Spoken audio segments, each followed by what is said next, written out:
All right, everyone, it's noon, so let's get started. Thank you all so much for joining us for today's Spring into Health event. My name's Haven Spanier, and I'm the Senior Director of Programming at the University of South Carolina Alumni Association. And it's my pleasure to get to introduce our host to you all today. Before we get started, just a few reminders. We want today's event to be interactive. So if you have any questions throughout the event for Dr. Guy, you can type those into the chat on Zoom. So if you aren't super familiar with the platform, there's a bar across the bottom of your screen with a chat button. You can click that and type your questions into there. We will get to as many of those today as we can. I also want to thank Prisma Health for making today's event possible. But without further ado, I'd love to welcome our host, Dr. Jeffrey Guy, a native of California, earned his undergraduate degree from San Diego State University, where he also played baseball for San Diego State. He received his medical degree and residency training at Harvard University. While in Boston, he completed fellowships in trauma at Massachusetts General Hospital and pediatric sports medicine at Boston Children's Hospital. He finished his training with a fellowship in sports medicine under the direction of Doctors James Andrews at the American Sports Medicine Institute in Birmingham, Alabama. Since his arrival to the university, Dr. Guy has helped care for over 25 local high schools, 2 ballet companies, several professional teams, and over 8 colleges, most notably the U of SC Gamecocks. Dr. Guy has received numerous awards to include State of South Carolina Physician of the Year Award and chosen to be a team physician for the 2009 U.S. Olympic team in Beijing, China. He's currently a clinical professor in orthopedic surgery at the university and in his 20th year as team physician for the Gamecocks. So thank you so much, Dr. Guy, for joining us today. I know we are all really looking forward to your presentation. Thanks, Haven. Hey guys, I appreciate the invitation. It's midday and then did surgery this morning. I ate clinic this afternoon, so it's a nice break. So. They asked me to talk about power of movement and exercise. And so this is, I kind of incorporated a lot of things that I actually talk to my patients about on a daily basis. So I'm going to go through this. And as Haven said, feel free to ask questions as we go. I like to have interactive, talks. As I was telling Haven a few minutes ago, I try to put fun things in my talks to keep people awake, because I fall asleep in talks in 2 seconds. So I'll go through it and we'll have some questions at the end. But this is basically just kind of my perspective and some general information about exercise and starting exercise and some key components. We'll go through that, and we'll again have some questions at the end. So again, movement is kind of common sense. It's just the ability to move in space. I put a couple of clips through here that, nothing happens until something moves. Very true. Movements is a medicine of creating the change of a person's physical, emotional, and mental states. I think that's very true. So that's always an important concept. Movement patterns, again, these are relatively common sense. This is different things you can do with your body: squatting, lunging, pushing, pulling, bending, twisting, and gait, and all those things have different effects on your body. And exercise, we all know that exercise is important, but I think we all go through phases in our lives where we have exercised more or less. Is it enough? Is it too much? And so I'll give you a couple different things to think about as you're kind of modifying your exercise regimen. So again, lack of exercise effects on the brain. This is a very important thing. The brain is basically a muscle. So using your muscle, improves the size of your brain and its functionality, blood supply, blood flow, all those different things are important for exercise. And I think this is a pretty general statement, and probably most of us know, lack of exercise is worse than smoking, diabetes, and heart disease. So, obviously being a couch potato is part of that. So here's a couple points on exercise, some of which I learned and updated recently. So 77% of the US adults do not get recommended daily amounts of exercise per week. And that totals out to I don't know how they got this statistics, but it averages about 120 to 150 minutes, so about 2 hours of exercise, in a week's time. The most common reason used in polls and things like that is that people just don't have time. And so, I think that's probably, a lot of us have used that before, and I just didn't have time to do it, and trying to find out how to make time is sometimes a difficult thing. So, and then this is always something that we talk about as physicians all the time. Is that the average times that kids watch videos is doubled, and we talk about this with kids and overuse. And listen, I've got friends that are adults that go home and watch videos as well. I think that it's become such a part of our lives that going out and just when I was younger, we all used to go out and play. That really doesn't exist anymore, where people just go out in the backyard and play. But limiting activities that are done in the house and spending more time outside is always a plus. So benefits of exercise, obviously a lot of these are common sense as well. Improved weight control, reduced risk of heart disease, management of blood sugar, especially if you're diabetic, but even in patients who are not, or the new common thing people are coming out with is a lot of doctors are telling their patients they're pre-diabetic, but it's a modifiable thing in your body. Improved mental health. I think a lot of people, especially people who run and have and are very addicted to it because of the feeling that they get and the hormonal stimulus that they get. So improving your mental health is definitely on the list. Another one is strengthening your bones and muscles. That's common sense too. Muscles and bones both, and this is a really important point. I think that people don't realize your bone responds to stimulus too.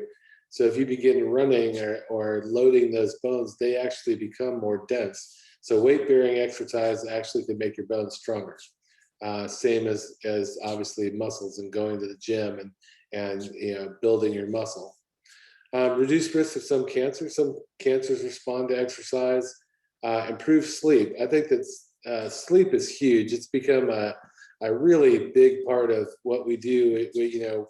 I think you'll find all these new sleep monitors, and you can buy Posturepedic beds that tell you on your watch how much you slept and how well you slept the next day. Sleep disorders, people who have to use CPAPs at nighttime, but the amount of sleep you get really affects your overall body. And so I think that improving your sleep, we're doing this with the athletes now, as making sure that the athletes are getting time to get home and get sleep, and then injury rates go up with people who don't sleep well. It's all kind of borne out in the literature. Increased life expectancy, all these things obviously relate to how long you live, and it's not the biggest thing, but genetics obviously are part of it, but certainly has a component to it. So here's an interesting map. I found this actually two nights ago. I thought I'd put this in here because this is the percent of adults meeting physical activity guidelines based on the US map.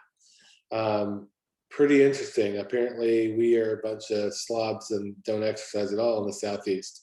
So I'm pretty surprised. I get the point that in the West Coast, where it's sunny a lot, that obviously people are out and exercise a lot more.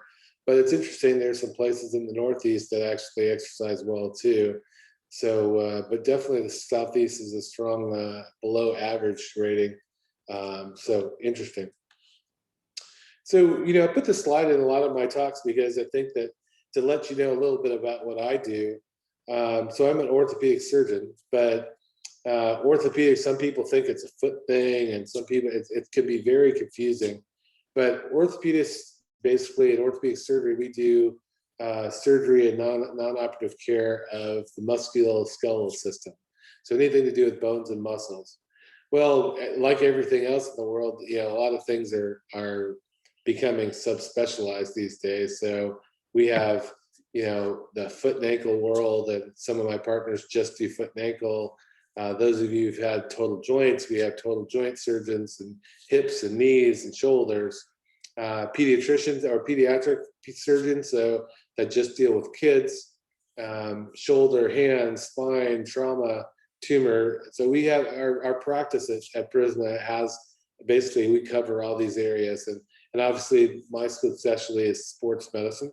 Sports medicine involves a lot of these things. So a lot of us still do joint replacements. We take care of shoulder, knee, most of the parts of the body, but usually in an active population. Doesn't mean you have to be an athlete at USC or high school. I have plenty of people who are active 80-year-olds that just want to get better. So, we try to treat the activity level of patients, not necessarily their age. So I have 60-year-olds that are more active than some of the 20-year-olds I have. So, it all depends on somebody's whole status. So sports medicine, again, is healthcare for injuries and medical conditions related to athletic participation and active lifestyles. So why sports medicine? Well, the more active you get, the more people get injured. And I had a conversation with a coach the other day. They asked about injuries, and I told them, I said, every time somebody steps on a field or goes to run or kicks the ball, that's an exposure and an opportunity to get hurt. So, and we'll talk a little bit about overuse, but this is a recreational tennis player. Just shows you the degree of things like spraining your ankle, about how much somebody actually moves and how far your ankle can get injured. And it doesn't, you don't ever get to see the things in slow motion, but you can see how anybody can twist their ankle and have a pretty severe injury. But this next video is kind of a video to show you. This is from when I was a fellowship, and I was down at Dr. Andrews, so we took care of a lot of professional athletes, especially baseball players. And it just goes to prove that even if you're a professional, you can not be very sturdy, clumsy, and accident prone. So these are some of the clips from when I was there that I gathered. But this is a clip from the outfield of somebody sliding somebody in, high speed injuries, communication shows that it's very key. A little love in the outfield, good kiss there, but one of those guys broke their nose.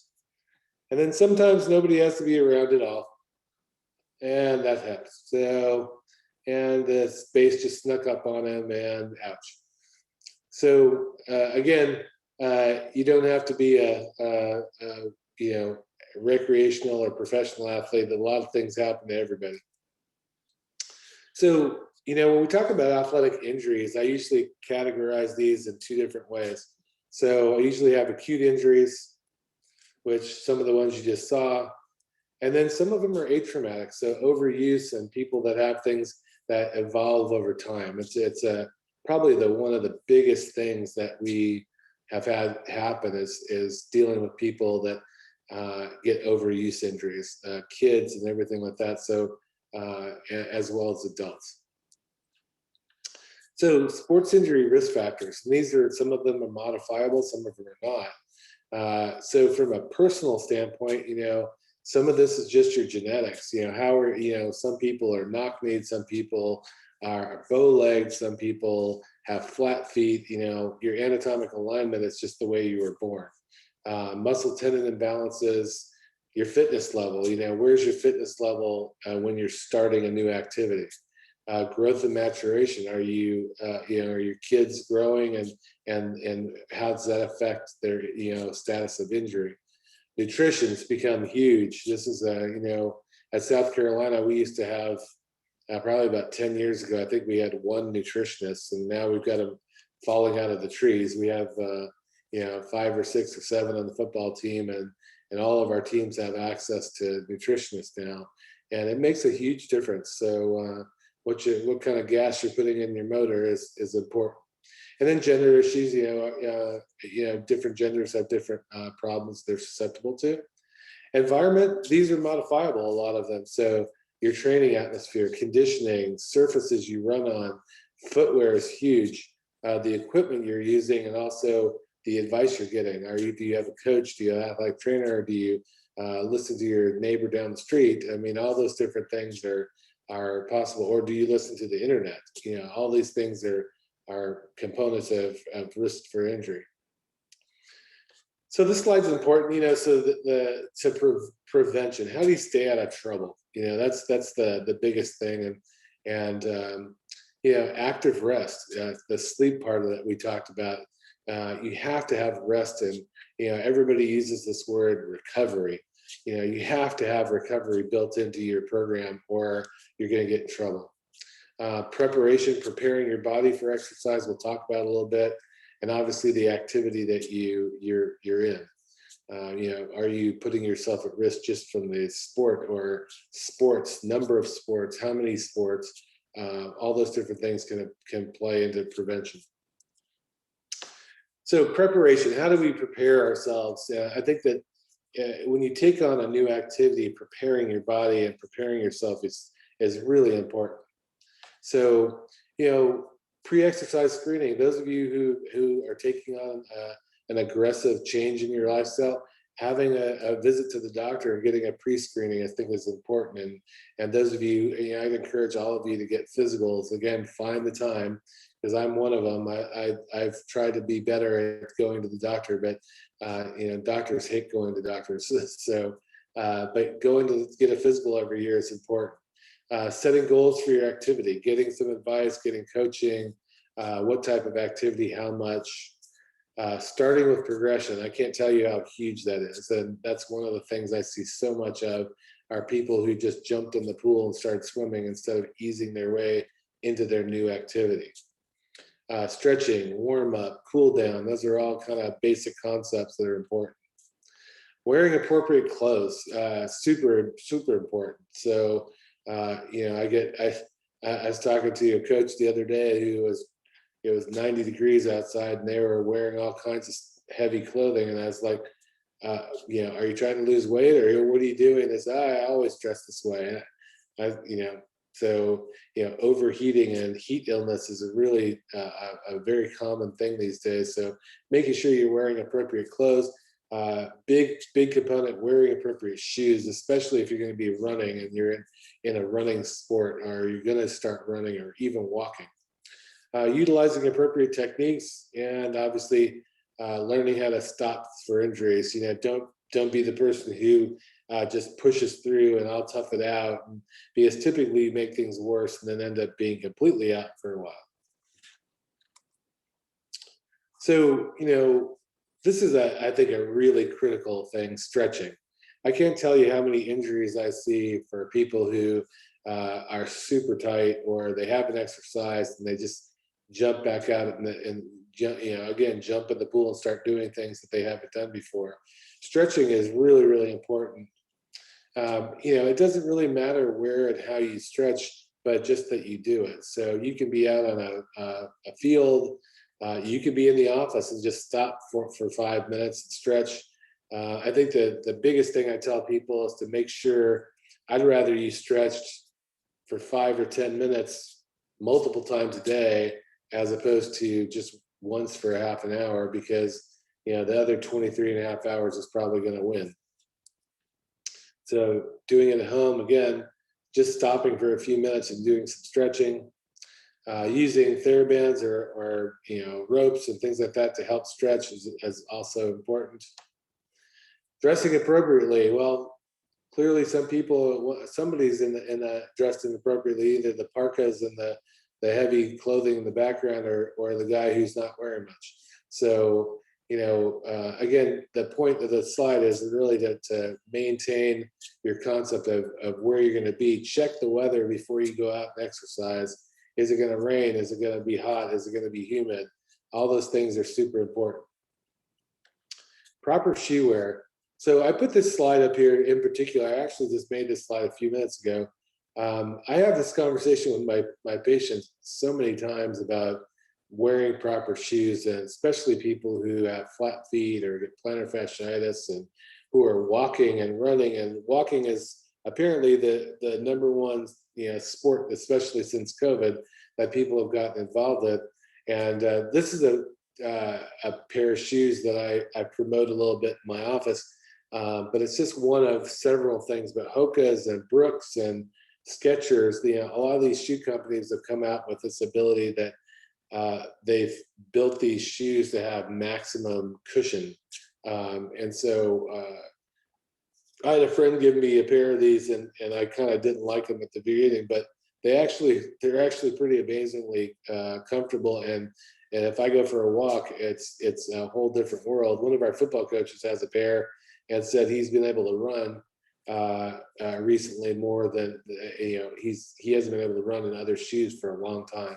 So shoe wear is critical. Also be conscious of the fact it doesn't matter how good your shoes look. If your shoes have been 4 to 6 months of activity, they typically lose that absorptive component. So sometimes people buy shoes and just use them for walking or just use them for their running, and that way you keep that absorptive ability. But just realize that after that time, you may want to go and switch, even if they look good, switch to a new pair to maximize the decrease in impact.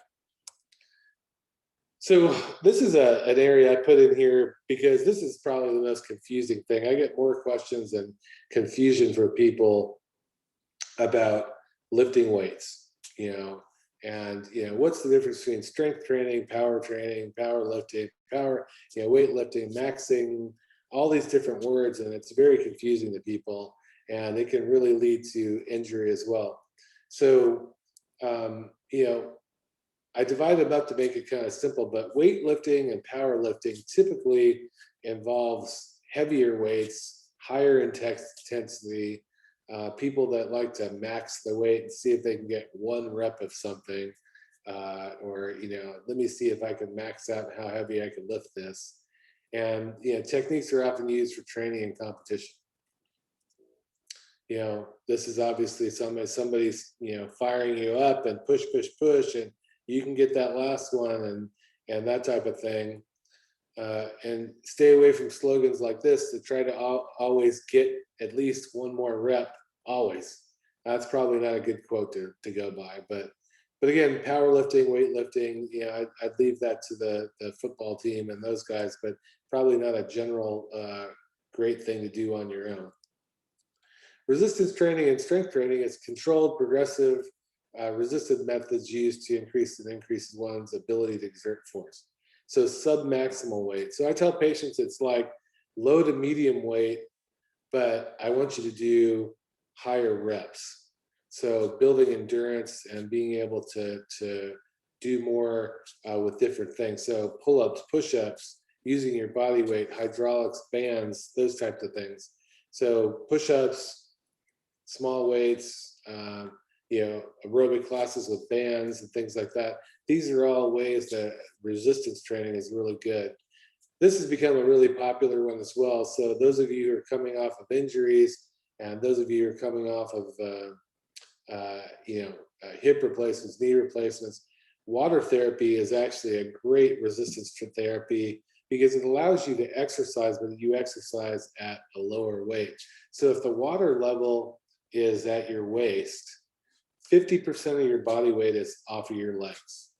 At the chest level, 75%. So if you're coming off of a sprained ankle or things like that, this allows you to start progressing back to activity before you actually have to go back out and run on the grass or something like that. People come out of surgery, hip surgery, knee surgery. These are all really good things. And they actually have weighted treadmills now. A lot of rehab places have this in there, but you can use your own pool. I mean, so swimming and biking are important. And and I tell people, most of my patients, I give them a sequence. So swimming is better than biking. One, you're floating in the water, the other one, your weight's on the seat. The next thing is elliptical. Elliptical, you're putting all your weight on your legs, but your feet are not lifting up and coming back and hitting the ground. And then the next one would be walking or treadmill, and the last one would be running. That's kind of the progression of things in terms of the increased load that you can put on your body. So overuse, this is probably one of my favorite topics because I think it's become really, really a big part of our, whether you're young or old, a big part of what we do and how people get injured. So again, overuse is injury due to repetitive submaximal loading of the musculoskeletal system when rest is not adequate to allow for structural adaptation to take place. Now, what the heck does that mean? That means that, you have to allow your body to recover. You can't continue to exercise without rest to allow your body, your muscles, your bones, all those things to recover. Because if you don't recover, you're going to get a breakdown in your body, and then you're going to be injured.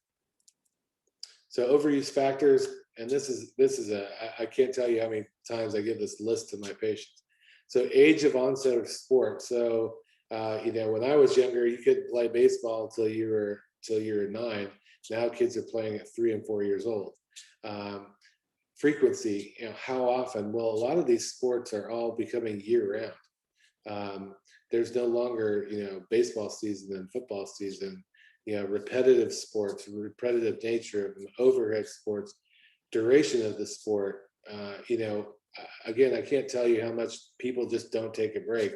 They either play volleyball all year round, they play on 2 teams, they play on a league and this, that, and the other. I have kids coming in that are on 2 or 3 teams at a time.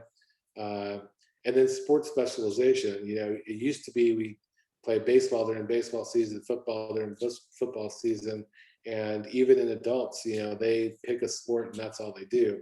Well, then you're using the same body part over and over and over and over again. And those have long-term effects on you with time. So stress injuries is an extremely popular thing that we see where, repetitive loads to your bones develop fractures, and then those microfractures turn into big fractures. So this is a picture of somebody who has a crack in their tibia. And it just gives you an idea of what now this person's going to be shut down for a long time. And the problem with stress injuries is people start off getting sore.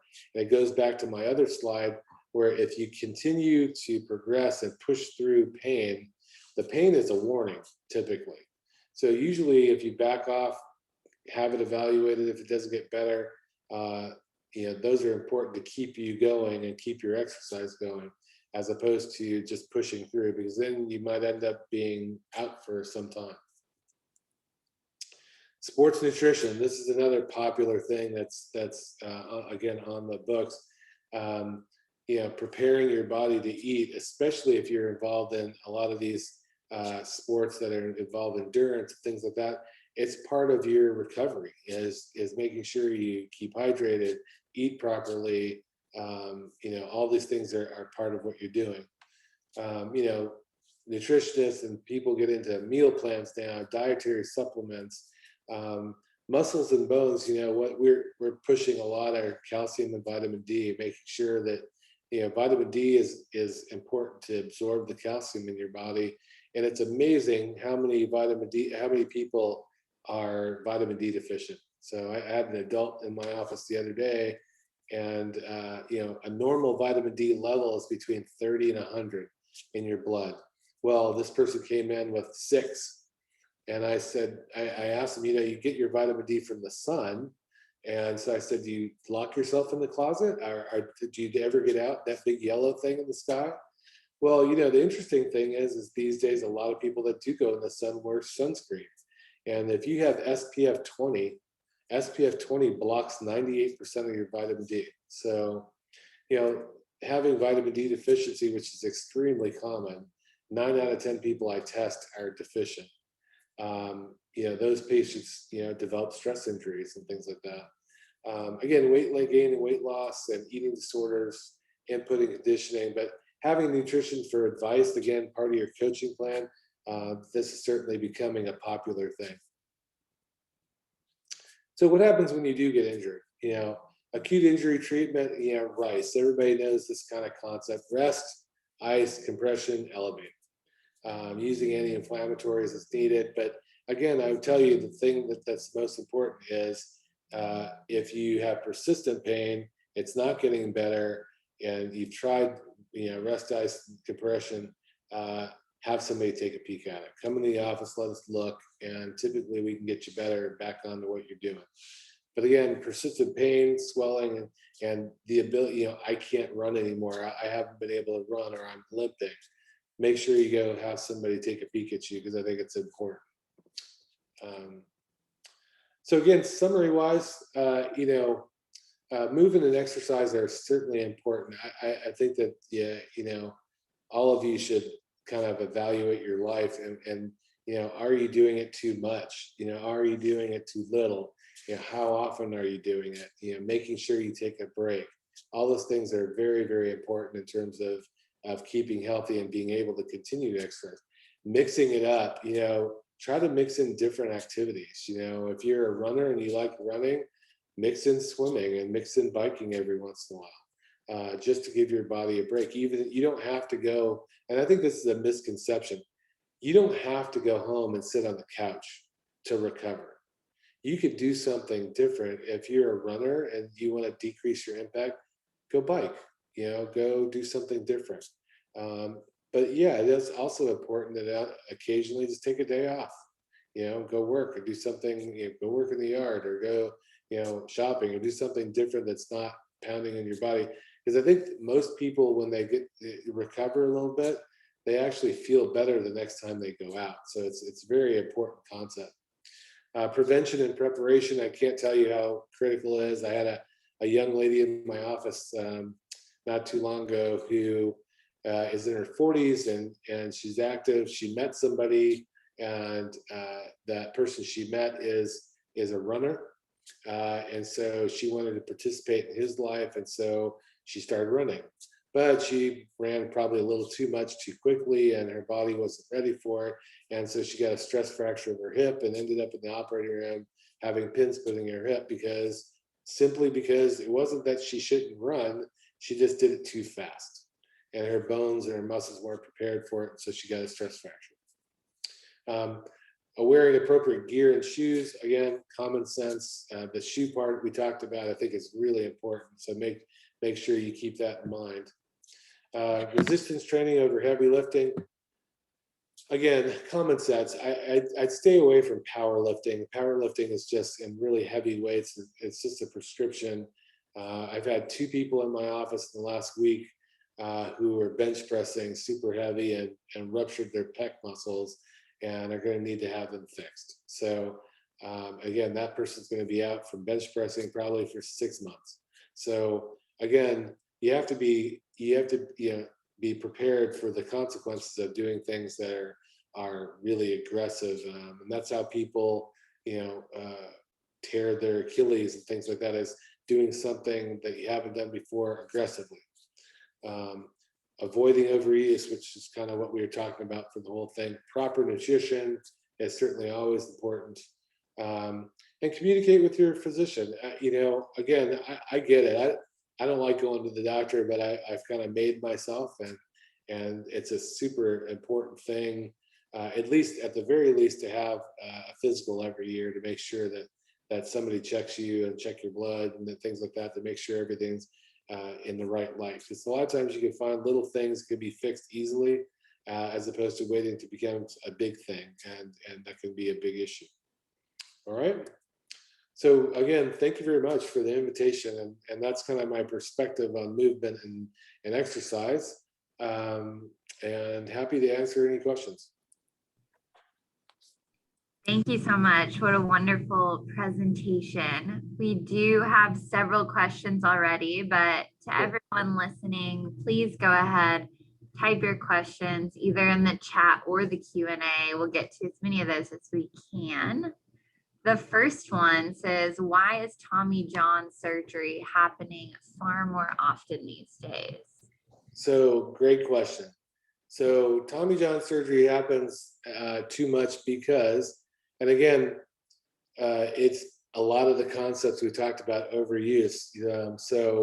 And I'll give you a couple examples from this week, or actually last week. So Tommy John is basically an overuse injury. I think that conceptually people think, and just to tell everybody, Tommy John surgery is when you get the elbow ligament in your elbow fixed for people who are baseball players or throwers, overhead athletes.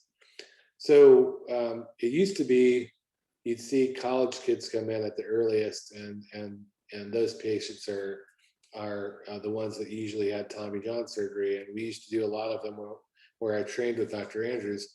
Well, now we're seeing kids come into college, and where we, it's almost ridiculously common when we do physicals for our incoming baseball players that 3 or 4 kids have already had Tommy John surgery, and 1 or 2 of them are rehabbing from them because they've already had it done. And so kids these days are starting off again at far younger ages. They're playing the same sport. So again, my example, I have it in a separate slide in a different presentation, but you couldn't even play baseball when in the 70s until you were 9, and 9 was young. I was usually 10 years old, and we just didn't play all year round. We played baseball during baseball season, football during football season. You rotated sports, and that was normal.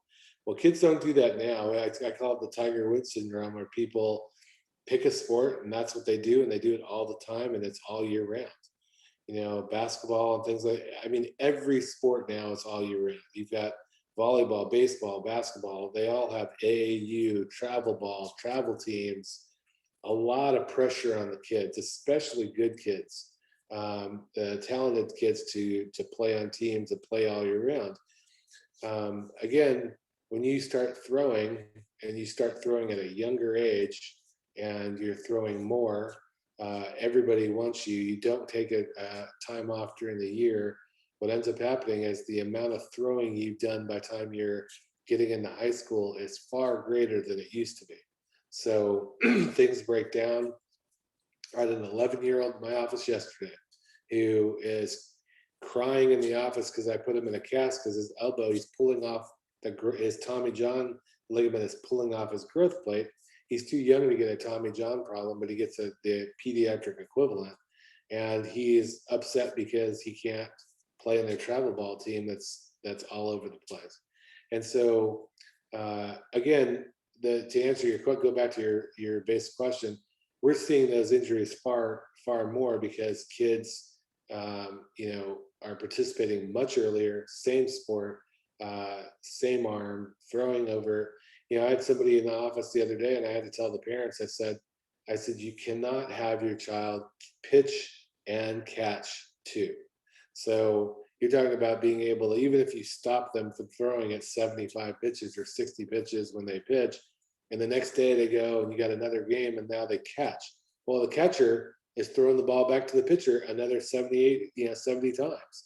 So that person's throwing way too much. So again, it's a collective of overthrowing, overuse, shoulder, elbow injuries, and so that's pretty much why we see these injuries a lot earlier. And again, it's like routine these days. Thank you. The next question says, concerning exercise, what's a good way to determine if muscles are being challenged versus a possible injury? So I missed that first part. What's the way to determine between that muscles are what? Determine if muscles are being challenged versus a possible injury. So good point, good question. And I think that if you become sore, then that's typically a sign that you need to back off a little bit and ask yourself some of the concepts. Did you change something? I ask my patients this all the time. I go, okay, what did you do different? They said, well, I started running with my new boyfriend. Okay, there's your change. Did you do something to prepare yourself? So sudden changes can obviously give you an issue where you're getting sore. But how do you determine when it's bad and you've done something that you've actually injured someone? Usually injuries happen more acutely, they swell. You can't go back. One of the hints is that if you feel like you can't go repeat the activity you started, then you certainly need a break and a rest. And if that's not getting better, have somebody look at it. But disability, meaning you're not able to participate in what you've been doing because it's so sore, is certainly a warning sign. So, but trying to evaluate kind of how much you did, how fast, is typically kind of the concern. Okay, the next question says, if we take supplements, how much vitamin D and calcium do you recommend? So good question. So, I think that from a vitamin D standpoint, I think that for an average person, I try to get them to do at least 3,000 to 5,000 units a day. Which, if you go to Costco, and Walmart, they have the 3 to 5,000 unit pills there. But it's also a and this is a secret because a lot of people complain they don't want to take something every day. Well, it's a fat soluble vitamin, so you can actually take it once a week. So when we treat people, we put them on 50,000 once a week for 8 weeks to try to get it bumped up. If you wanted to, if you have yourself or somebody who doesn't want to take another pill every day, you can take it all at once. You certainly could take it on Monday. You can do Monday, Thursday, but take 25 to 35,000 units a week. I think it's certainly reasonable. Ask your if you do have a physical. The next time you have a physical, ask your doctor to check it. There are people that are resistant to it, and sometimes it takes more to get their levels up. Taking a calcium supplement is kind of a thing where I tell people if they're healing a fracture or they've got a reason, then I tell them to take 500 milligrams a day. Like I tell people to take a Tums. Tums is 500 milligrams a day. But that being said, if you have a normal diet, your calcium's regulated fairly well. The reason I put people on a calcium supplement, make them do it, usually during a bone injury, is that your body takes calcium from your bones if your diet doesn't have enough in it. If you're trying to heal a bone, I don't want your body doing that. So I put people on supplements so that the calcium's going into your bones to heal it, not being used as a refrigerator to get it to bring it into your blood. So vitamin D, I think, is super important. The calcium supplement can be, especially during injury, a useful thing. I don't think everybody needs necessarily, with a normal diet, be on calcium every day. I know you touched on this a little bit in your presentation, but for distance runners who are race training, how many days do you recommend they run per week versus cross training or resting? So that's a great question. So I'll give you a perspective. That's a really good question. You have to build. So I had this situation come up a couple times not too long ago, where I had a young athlete who came in. It's about 15 years old, but he's an adult. His bones his growth plates are closed, and so he runs with his dad, and dad's in there too, and they're using some protocol from somewhere in the Midwest that's for distance running, this, that, and the other, and all those things are fine. I think that there's so many different options there, but here's the concept. So this particular kid got a stress fracture. And I told his dad, I said, so I always ask people, I go, so how much do you run a week? And how many days a week do you run? Those are always my very simple thing. And they said, well, we run 6 days a week and we take a day off. And usually if you really probe people, the day off that they have, they're usually doing something else too. But this is what I told them. I said, so what day? Well, we take Sundays off. And I said, okay. I said, so what you're telling me is that you do 6 days on, 1 day off, and another 6 days on. So 12 out of 13 days you're running. Oh, well, I didn't think about it that way. I said, yeah, well, you probably need to. I said, because that's part of your problem. I said, now you could do the same protocol, but do 3 on, 3 off. That's a whole different ballpark. So if you run 3 days, take a day off and run the next 3 days, at least your recovery days in between that 6 days. So that is just simplistically a huge difference.